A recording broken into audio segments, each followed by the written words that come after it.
ಮುಂಚೆ ಅವ್ರ ಮೂಲ ಸಾಲ ನಾವೆಲ್ಲ ಹೇಳೋಣ. ಗೆದ್ದಾಯ್ತು ಪಕ್ಕ ಆದಾಯ್ತು, ನಾನು ಪಕ್ಕ ಇವಾಗ ನಿಂತು ನಿಮ್ಮೆಲ್ಲರ ಜೊತೆ ಮಾತಾಡೋದಕ್ಕೆ ಅವ್ರು ಕಾಯ್ತಾ ಇದ್ದಾರೆ. ಅವ್ರೆಲ್ಲ ಕೇಳೋದು ಎಲ್ಲರೂ ಕಾಯ್ತಿದ್ದಾರೆ.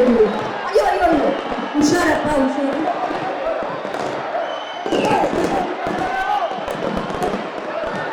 ಹುಷಾರು ಹುಷಾರು ಹುಷಾರು.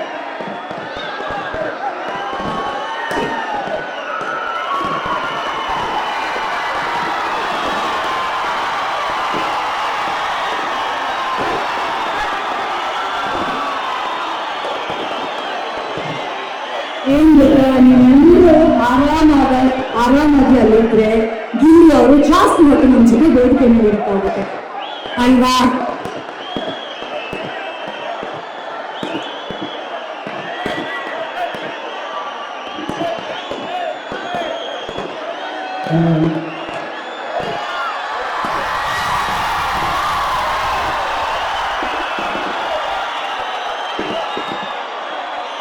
ಎಲ್ಲ ಚೆನ್ನಾಗಿದ್ದೀರಾ?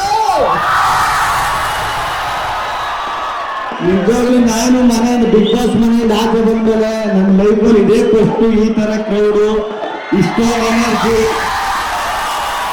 ಇಷ್ಟೊಂದು ಪ್ರೀತಿ ಇವೆಲ್ಲ ನೋಡ್ತಾ ಇರೋದು. ನನ್ನ ಸ್ಟೋರಿ ನೋಡ್ಬೇಕಂದ್ರೆ ಏನ್ರಿ ಏನ್ರಿ ಏನ್ರಿ ಇದು ಸತ್ಯವಾಗಿರುವ ಚನ್ನಪಟ್ಟಣ ಜನ ಅಲ್ಟಿಮೇಟ್ ಬಿಡ್ರಿ.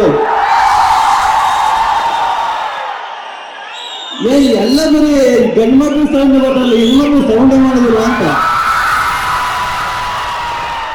ನಾನು ಯಾವುದೇ ಪ್ರೋಗ್ರಾಮ್ ಹೋದ್ರೆ ಹೆಣ್ಮಕ್ಳು ಸೌಂಡ್ ಜಾಸ್ತಿ ಕೇಳ್ತಿರಲ್ಲ, ಹೆಣ್ಮಕ್ಳು ಸೌಂಡೇ ಜಾಸ್ತಿ ಕೇಳಿಸ್ತಾ ಇದೆ ಸತ್ಯವಲ್ಲ. ಅದೇ ಖುಷಿ ಆಯ್ತು. ನಾನು ಬಿಗ್ ಬಾಸ್ ಮನೆಯಿಂದ ಬಂದ್ಬಿಟ್ಟ ಇಷ್ಟು ಜನ ನೋಡ್ಬಿಟ್ಟು ತಲೆ ಕೆಟ್ಟಬಿಟ್ಟೈತೆ, ಕನ್ಫ್ಯೂಸ್ ಆಗ್ಬಿಟ್ಟು ನಾನೇ ಸತ್ಯವಾಗ್ಲಿ ಎಲ್ಲಿ ನಿಮ್ ಪ್ರೀತಿ ನಿಮ್ ಪ್ರೋತ್ಸಾಹ ಇದೆಲ್ಲ ನೋಡಿ ನೋಡಿ ಈಗ ಒಳಗಡೆ ಅಷ್ಟೊಂದು ಮಾತಾಡ್ತಾ ಇದ್ದಾನು, ಹೊರಗಡೆ ಬಂದ್ಮೇಲೆ ನಾನು ಸೈಲೆಂಟ್ ಆಗ್ಬಿಟ್ಟೆ. ಈ ಪ್ರೀತಿ ಪ್ರೋತ್ಸಾಹ ಇದೆಲ್ಲ ನೋಡಿ ಏನ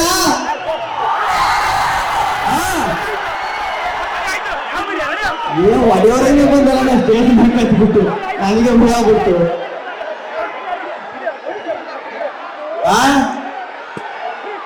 ಓ